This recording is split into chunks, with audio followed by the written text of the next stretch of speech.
Well, we're going to get started. There might be some more people joining us, and that's fine. Thank you, everybody, for being here. I'm excited. This is our very first educational series. One of the things that I've always been passionate about and really push is in our industry education, because you are never to a point where you already know it all. There's always more to learn. We can be safer. We can be more efficient. We can get better at the stuff that we do. So every opportunity we have to give that opportunity to our partners, I'm gonna do everything I can to do that.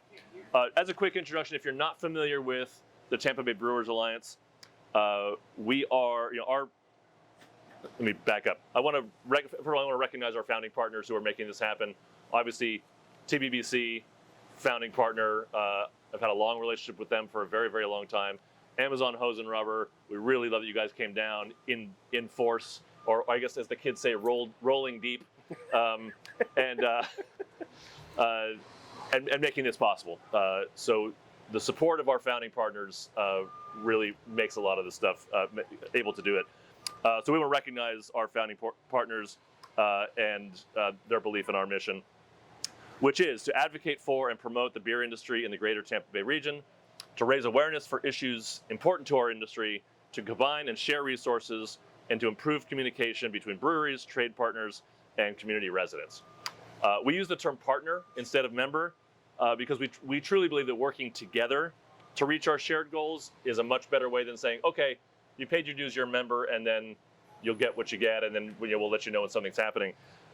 By working together and really being actively involved, community relationships as opposed to competitive or transactional, people over the politics, really just working together as a community.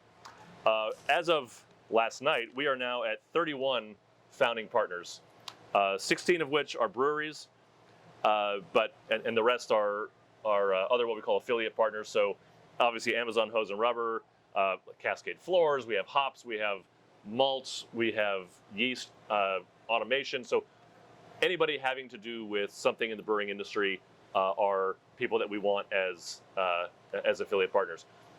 Breweries obviously are our focus. We are also extending invitations to distilleries, cideries, and meaderies. We feel like elevating all of that sector helps all of us anyway. So if you are not currently a partner of the Alliance, I've got cards up here, or if you want to talk to me today, I can let you know what it's about, and I can send you additional information. We'd love to have you on board. And I think that's probably it. So, a couple things, just give you an idea of some of the stuff we're doing. We're working with the USF Brewing Arts program and their interns, doing educational programs like this. We are joining forces and working on a merger with Tampa Bay Beer Week to be able to support them, and they support us. So we're sort of under one big umbrella. We are working on a collective buying or group discount program for all the goods you might need as a brewery or services. We are putting together a preferred vendor listing, and then a brewer's relief fund for individuals working in our industry who find themselves in a tough spot through no fault of their own. Halfway There should be on your calendars. August 24th at the St. Pete Coliseum. If you've not attended Halfway There, it's a great fest. A lot of fun. It is halfway to Beer Week.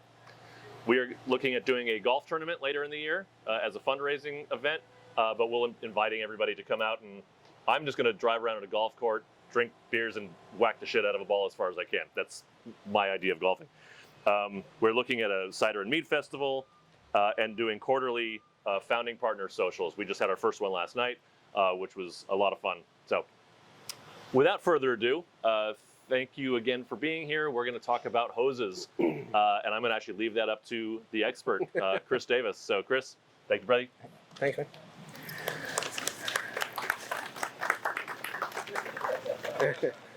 Morning, everybody. So those of you that don't know me, my name is Chris Davis. I am the senior buyer these days for Amazon Hose. I used to be on the sales side, and I took care of all of the brewery stuff, the wineries, distilleries.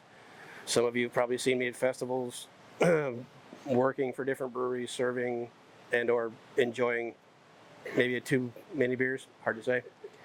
But we wanted to come at the invitation of Sean to do this educational thing. And we realized that hoses, fittings, not the most exciting thing in the world, and it's something that it's just in the background. It's always there. You need one, there it is. You don't put a lot of thought into it, but there's more to it than just, okay, this is the hose size I need, we'll just slap it on there. Putting the wrong hose in the wrong application, you can, at the very least, cost yourself time and money, but you can also hurt yourself or somebody else. And you have to be very cognizant of temperature ratings, pressure ratings, safety factors into the hose. Not cobbling together a bunch of fittings to make something work if you don't have to, right? And we've all done it. Seen tons of stuff, not just in breweries, but I've been doing this for 37 years. I've seen all sorts of things that would make you cringe. So we were founded in 1919 up until, was it 3 years ago? Yeah, 3 years ago we were a family-owned company. Now we're part of a bigger organization, so we have access to more resources, better pricing that we can help you guys with, right? We have our 5 locations. Orlando is where I'm at. It's our corporate office, for lack of a better term. We have a small store in South Orlando, and then all my guys that came today are from the Tampa location across town. We have our big shop in Miami, and we have a small store in Riviera Beach.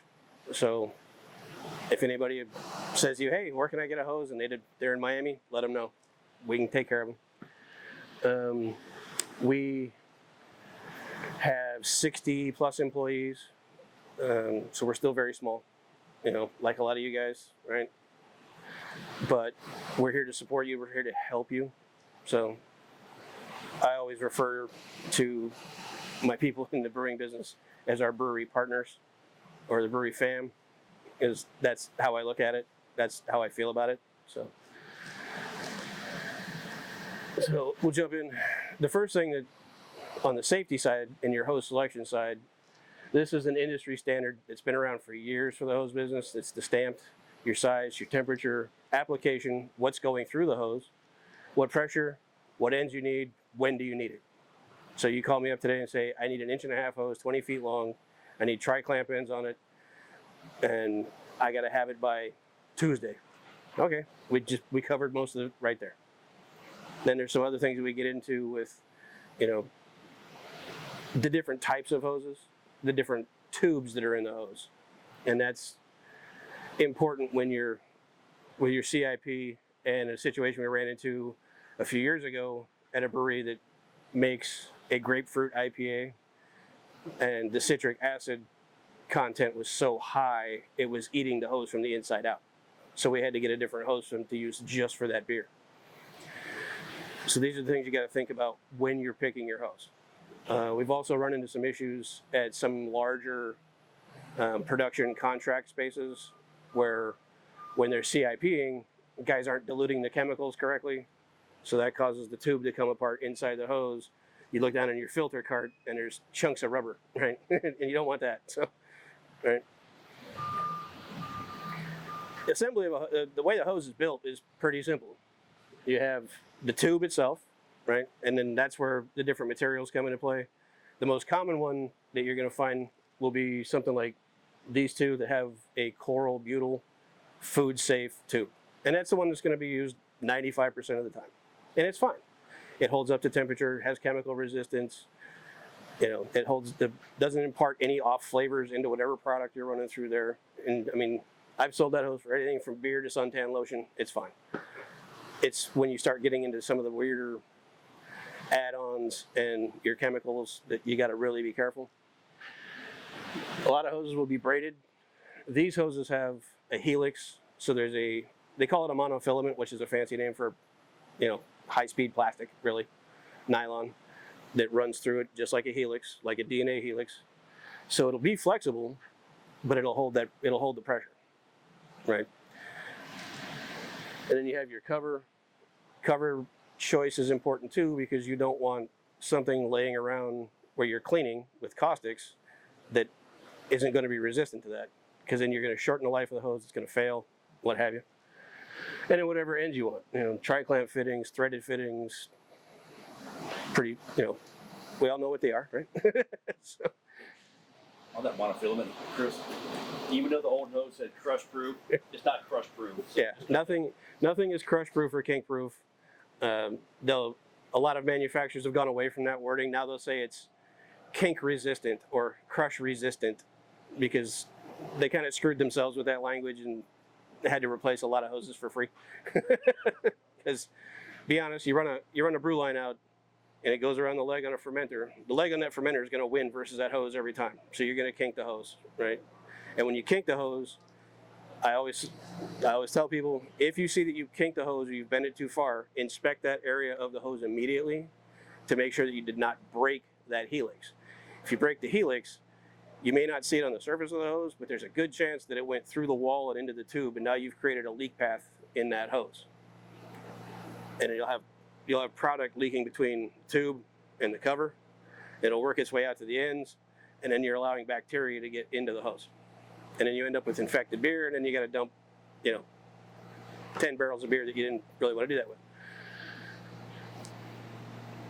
And this is just an example of, this is probably our primary hose that we have, the Vintner Reserve.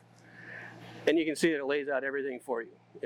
What are you going to use it for? What's its temperature range? And it's good for 220 degrees, so you don't have to worry about boiling water, boiling beer, whatever. The working pressure is 250 PSI. On industrial hoses, the industry accepted standard for safety is a 3-to-1 safety factor. So if you've got this hose put together right, and a hose assembly is only as good as its weakest point. So if you have this hose put together and it's got the crimped ends, then you can truly run that hose at 250, no problem. You wouldn't have to have a spike to worry about a pressure blowout until you got the 750 to 800 PSI. Not likely to happen, but it does. A pump deadheads or something, you get backfeed, you can blow a hose out pretty easy. So, and it tells you what it's made out of, and it'll say contact the manufacturer for your fitting. We all know what we're using. I mean, for the most part, it's tri-clamp fittings. There's a few people using the DIN fittings. Some people use the Acme threaded fittings, but it's mostly the tri-clamp. So, and then other things that you're going to find around, wash down hoses. I know a lot of people just say, it's a garden hose, and they go to Ace Hardware and they buy the Ace Hardware mystery compound hose. It's a little bit of rubber, a little bit of recycled tires, a little bit of plastic, and that's fine if all you're doing is washing the floors. But if you're washing the inside of the tank, that hose is not food safe, and you could be shooting, if you're running hot water and chemical through it, you could be shooting, oil or whatever from breaking down that tube into that tank. So you got to be very mindful of it. There are options that you can get, like the one that we have that has a food safe tube in it that you can use to wash the inside of the tank. You can use to wash the outside of the tank, whatever you want. But at least it's NSF rated. You're not going to have any of that stuff being imparted into your product, right? The different spray nozzles, just depends on what you want to do with them, how heavy you want it. Some of them have all stainless steel internals if you're using very aggressive chemicals for cleaning. Most of them, the standard ones, they're brass. And the brass holds up fine. It's no big deal. Brass can be a little fragile, for lack of a better word. If you drop that nozzle enough times, you egg shape some of those round parts, you break some of the springs. So don't drop the nozzle is basically what it comes to. So. And then, clear tubing, keg washers, beer line, CO2 line, tons of applications. It's chemical resistant, it's food safe. The braided versus the non-braided, this stuff will give you pressure rating. There is non-reinforced PVC tubing that you can use for beer line or for CO2, but without that reinforcement in there, you're not getting any pressure rating. So you have a piece of 3/8 tubing, you're lucky if you can put 10 or 20 pounds through that at most. With this, it's braided, you get a 1/2 inch or a 3/8, that's a 300 PSI with a 3-to-1 safety factor. You don't have to worry about it blowing off if you're washing kegs and you're making a mess, right? Something that I don't have a lot of information on yet, but being part of that bigger organization now, we have access to a bunch of different filters. And it's everything hydraulic filters, air filters, but there is a line of dedicated sanitary filter elements, filter housings, and whole filter carts. So if that's something anybody needs, we can get the information and try to help you out with that too. We don't have a lot of information on it just yet because it is something that we just got into the last 6 months or so. So And there's a product specialist who comes to Florida twice a year. So if you have an application where you need something, we can bring him in. Yeah. He's the technical guy. We're the corporate. Our big corporate. They're big on having technical expert types. So if you run up against something that you need specifically, then we can have this guy come in and he can talk to you. He can look at your setups, and he can make recommendations on what would be the most efficient from a work standpoint and cost efficient to get you to what you need to have. And filtering beer gets to be a little tricky sometimes. I know. I've spent enough time in brew houses. I understand it. So, I just one thing. I have one of my customers. They make a cooking wine. They switched over to one of the filters we have. And they call it a high flow. And when they put it in, he was concerned. He said, "Like Josh, this is flowing better than it ever did. It's moving quicker." He's like, "Are you sure this is 5 micron?" He's like, "I'm nervous. Yeah. Like this shit's getting through here." So I was like, I don't know. I found out it is. He was so happy with it. Yeah. But it was a big difference from the cheap filter that he was using, and you don't even think about it. But he was able to tell right away because he's used them for years. Yeah. He really put that in, and he tested it for 2 days. He couldn't believe the amount of product that came through. And like I said, what we do isn't. We're not sending anybody to Mars. It's nothing sexy or exciting, but these are the everyday things that people don't think about that can cause you the biggest headaches and the most downtime. And downtime costs a lot of money. And having things fail and causing accidents and injuries, that costs you even more money. And I've seen it put people out of business. So, and nobody wants that. So, and if you guys, a lot of breweries, a lot of, compact space, you got your wash down hose, you can put it on a hose reel, right? We've got tons of these that we have options on these for you if you need them. So we stock a few, but they're very sort of commodity generic type stuff. So now the safety part of it is you have to be very cognizant of how you're installing your hose. Okay. I don't know how well you can see it, but we'll send this to everybody if they want it. When you have a long length of hose, you want it to have a nice sweep to it, right? Because the failure point on a hose assembly is going to be the ends, especially if you hook it up and there's no relief for that strain. You're going to kink that right there. You're going to have pressure going back and forth, temperature back and forth. Eventually that end is going to give out. 99% of the hose failures are at the ends, and it's because it wasn't routed right. There's no support, whatever. Like the incorrect one shows you that it comes down and it just kind of hangs out there. There's no relief for that end. It's going to do this and hang around, right? So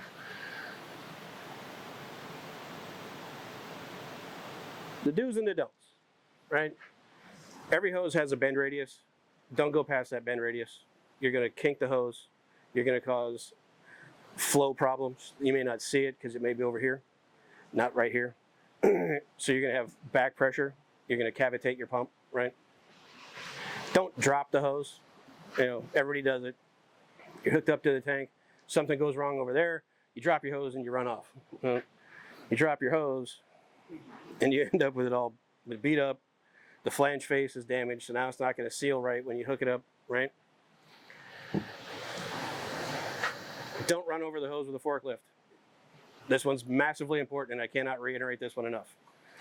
I won't name the brewery, but there's a large brewery in the state of Florida that spent a lot of money on hoses that I delivered myself.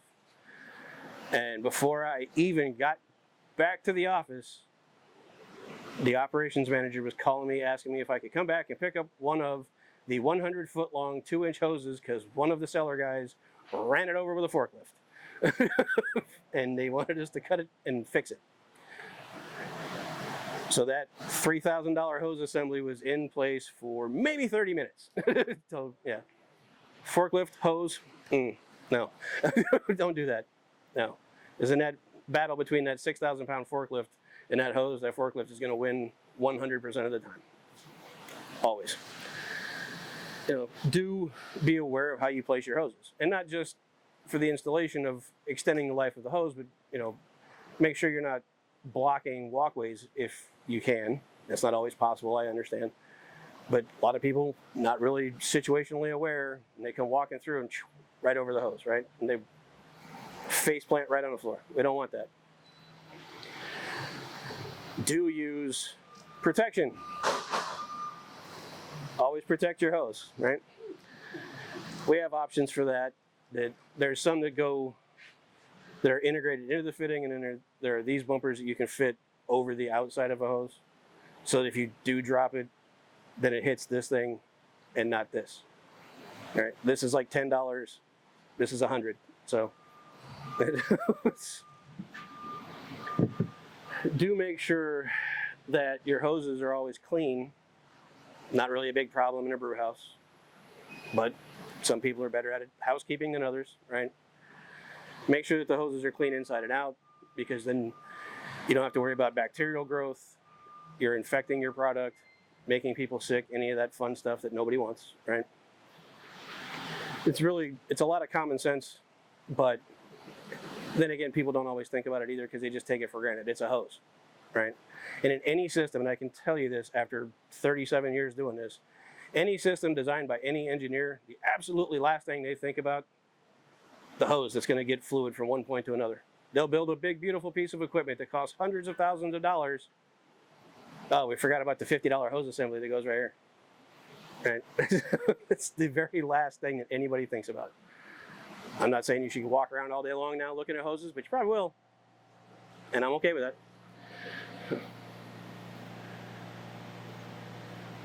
And damaged hoses, not paying attention to what you're doing, it costs time, costs money. It's a safety thing. And you can look at some of the way these things have failed. Like, things that get kinked and crushed, things that the heat temperature, heat's too high for that hose. Just, we got this hose, we're just going to use it real quick. It's no big deal. Well, they just blistered that hose and blew it right out. They hooked up, ran too much pressure, they deadheaded a pump, blows out the side, and then you got a mess. The big picture in the middle, that is an example of absolutely everything you can do wrong with installing anything. That pump is not in the right place. They've got wrong hose. They've got fittings cobbled together. There's. And then, of course, one of the most common thing with a brewery hose is going to be, if you look down inside the hose, you'll see that the tube is kind of prolapsing. And that's going to be mostly towards the ends, and that's from that motion from not being supported, the constant change in temperatures, the chemicals, all of that. You start to see that happen, maybe it's time to think about, okay, we can cut back maybe a foot off of that hose and refit it, and you can keep using that hose. If you ignore it for too long, it starts to spread through the entire hose, because it starts to break everything down behind it, and it'll delaminate the tube. So, I think on high heat, when you guys do CIP, are you guys doing about 212 degrees on your water? No. Okay. A lot of times, with 212 is the boiling point, and whenever your CIP that was higher than that, and the water's flowing, you're fine. But when you turn it off, the water then you have caustic Steve. Yeah. Causing the blistering. But if you're below 212, you're good. Yeah. If you're over 212, you've done CIP and just shoot it with some cooler water just to get that temperature down. So, like I said, short and sweet. We didn't have a whole lot for you guys today. Really want to thank you all for coming, especially since we're the guinea pigs to see if this whole thing's going to be a deal or not. Thanks for the Tampa Bay Brewing homies for letting me come and hang out. Sean for the invite, especially Anthony, Turbo Tony. Anybody have any questions? No? I do actually have a question. I've looked all over the internet and logically tried to think through it. Mm-hmm. What do you feel about leaving PAA, not concentrated, but just like PAA sanitizer in a line overnight? I would not recommend that. Okay. Yeah. The life of the. It'll shorten the life of that hose. Oh. Yeah. Let's do this. Oh, yeah. So yeah, leaving PEA in the line overnight. No, I did not. No, anything that's a high chemical concentration, something like that, leaving it in any hose at all overnight is not a good idea, because it's just going to sit there, and after a while, it's going to start attacking that that rubber. It's just such a low grade acid. Yeah, but all rubbers are a petrochemical product. So you start introducing these chemicals in there short term, and then you rinse it and it's fine. But if you leave it in there to cook, and that's really what it's going to do, is you're going to start having that low grade chemical reaction.